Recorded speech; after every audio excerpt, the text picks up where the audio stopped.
Hi friend, welcome back माय channel brilliant academy.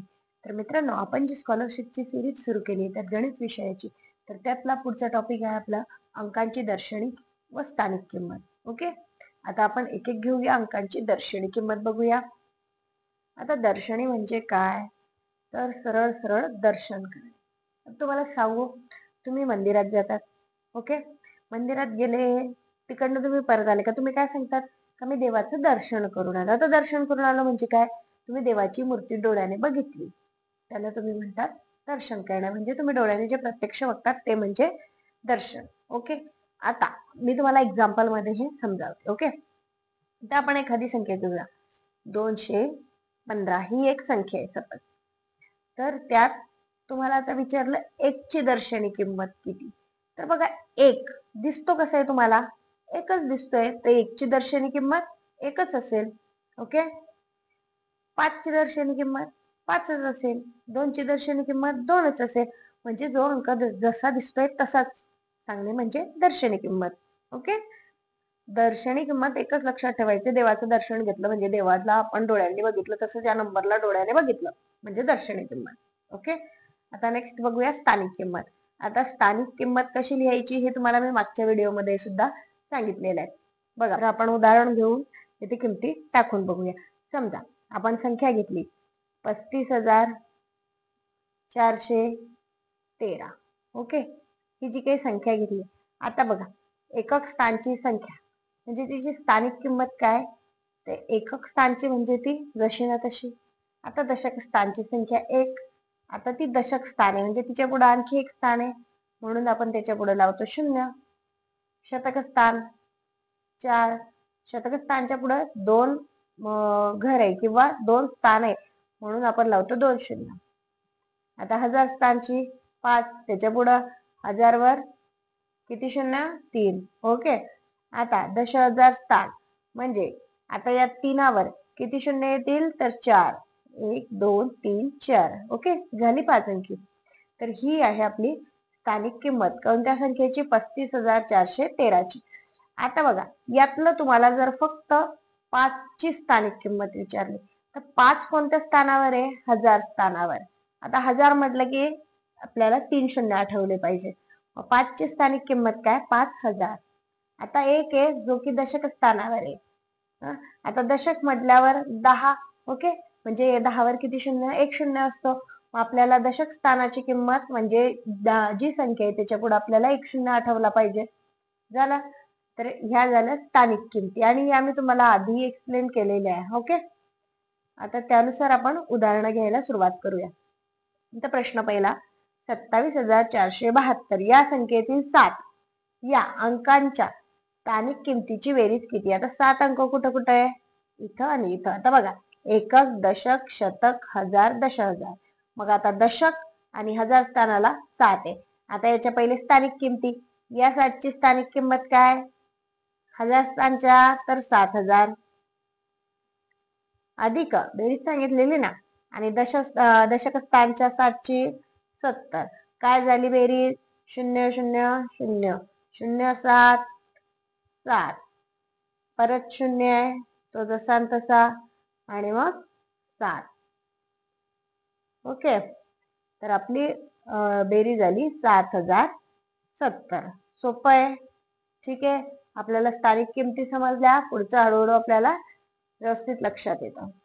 Next घेऊया. आता बघा, प्रश्न व्यवस्थित वाचायचा. प्रश्न ट्रिकी असतात, प्रश्नामध्ये फसवलं जातं आपल्याला. 25,382 या संख्येतील सर्व अंकांच्या, बघा प्रश्न बघा, सर्व अंकांच्या दर्शनी किमतीची बेरीज, सर्व अंकांच्या दर्शनी किमतीची बेरीज. आता दर्शनी किंमत म्हणजे मी तुम्हाला इथेही सांगितलं का दर्शनी किंमत म्हणजे जे दिसतं तेच. आता 2ची दर्शनी किंमत 2च. आता बेरीज सांगितली, आपण बेरीज करत जाऊ. 5ची दर्शनी किंमत 5च, 3ची 3च, 8ची 8 अधिक 2ची 2. चला बेरीज करूया. 2 आणि 8 10, 10 आणि 3 13, 13 आणि 5 18 आणि अधिक 2 किती झाले, 20. बरोबर, ठीक आहे. मग ही काय आली आपली सर्व अंकांच्या दर्शनी किमतीची बेरीज. ओके, आता बघा ही दर्शनी किमतीची, ही स्थानिक किमतीची आहे. कधी कधी प्रश्न असाही येऊ शकेल की या संख्येतील सर्व अंकांच्या स्थानिक किमतीची, आता स्थानिक आणि दर्शनी मधील फरक लक्षात असू द्या. ओके, आता प्रश्न तिसरा.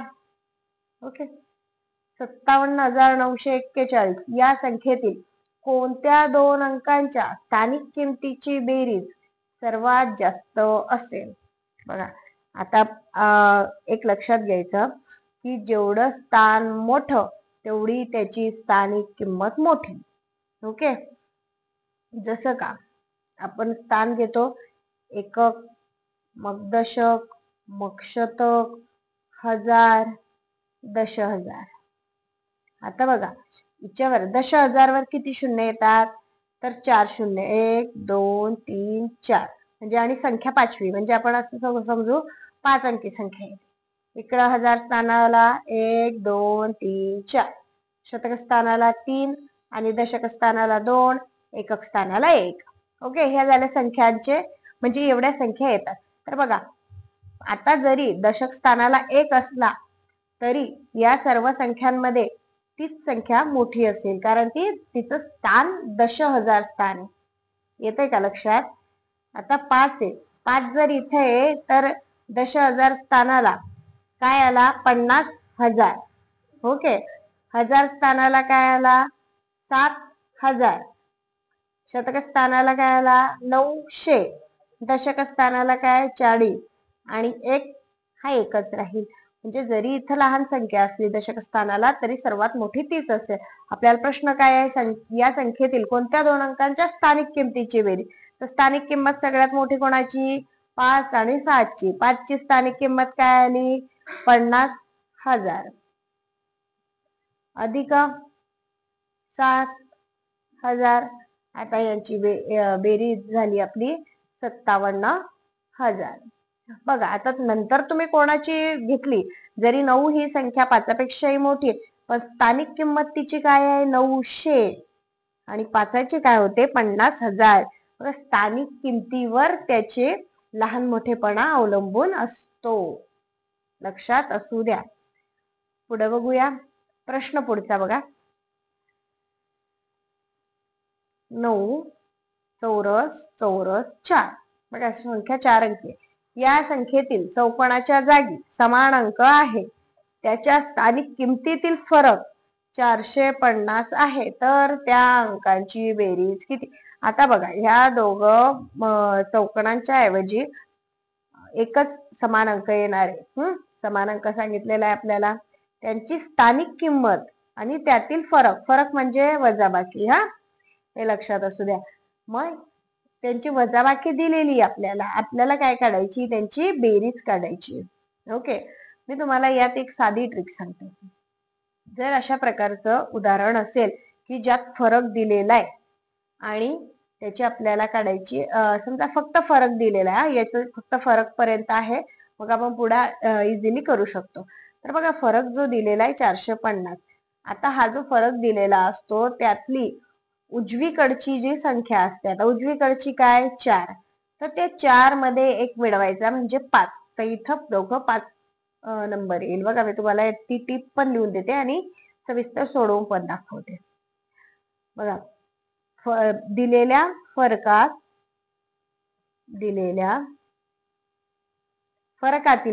म्हणजे वजाबाकीतील. ओके, फरकातील उजवीकडचा अंक, उजवीकडचा म्हणजे आता ही डावीकडचा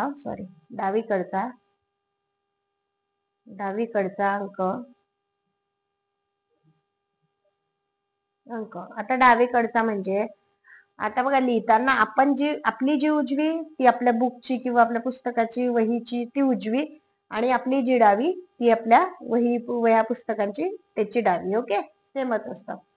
बरं, मग आता उजवीकडचा अंक त्यात एक मिळवायचा,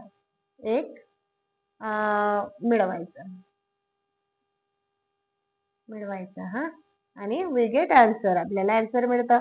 आता 4 5 0 उजवीकडचा अंक आला 4. मग आता हा 4 अधिक 1 मिळवला तर आपल्याला काय मिळतो 5. बघा बरं का, आता या संख्येमध्ये आपण इथं 5 घेतला म्हणजे की स्थानिक किंमत काय झाली, 5 वर 2 शून्य 500, इथं 5 वर 1 शून्य म्हणजे 50. मग यांची किती काय बेरीज किती झाली, 550. आणि हे मिळालं आपल्याला उत्तर. बरं आपण पडताळून बघूया, यांची वजाबाकी 450 होते का? मग 500 वजा 50 बरोबर 450. म्हणजे वजाबाकी बरोबर आहे, म्हणजे अर्थात आपली बेरीजही बरोबर आलेली आहे. झालं. आता आपण ह्या बॉक्स मध्ये आपलं काय आलं, 5 हे उत्तर आलं. ओके, 5 जर संख्या असेल तर आपल्याला वजाबाकी 450 मिळते. मग अर्थात आपल्याला बेरीज विचारलेली ती 550 मिळते. तर हे आपण एक सोप्या पद्धतीने सोडवलेलं. ओके, या उदाहरणाची आपण प्रॅक्टिस पुढच्या व्हिडिओमध्ये बघूया. अशा प्रकारचे उदाहरण आपण घेऊया जे की आपण ट्रिकने किंवा सोप्या पद्धतीने सोडवतो. आता या बॉक्समध्ये तुम्ही 0 ते 9 नंबर तुम्हाला हळूहळू टाकून बघायचे. जर तुम्ही पारंपरिक पद्धती किंवा रेग्युलर पद्धतीने सोडवलं तर 0 ते 9 पर्यंतचा एक एक अंक टाकून बघायचे. पण आपल्याला परीक्षेला एवढा वेळ असतो का? नाही. आपल्याला जेमतेम एक प्रश्न सोडवायला जेमतेम 1 ते 1.25 मिनिट मिळत असतो. ओके, तर मग एवढ्या वेळात ते हे होत नाही, म्हणून ह्या अशा सोप्या पद्धती आपल्याला या ठिकाणी कामी येतात. तर तुम्हाला जर माझा हा व्हिडिओ आवडला असेल आणि तसेच ही आपली ह्या छान छान ट्रिक आवडल्या असतील तर तुम्ही माझ्या व्हिडिओला लाईक शेअर सबस्क्राईब जरूर करा आणि अशा छान छान व्हिडिओसाठी आपल्या ब्रिलियंट अकॅडमी चॅनलला सबस्क्राईब करा. धन्यवाद.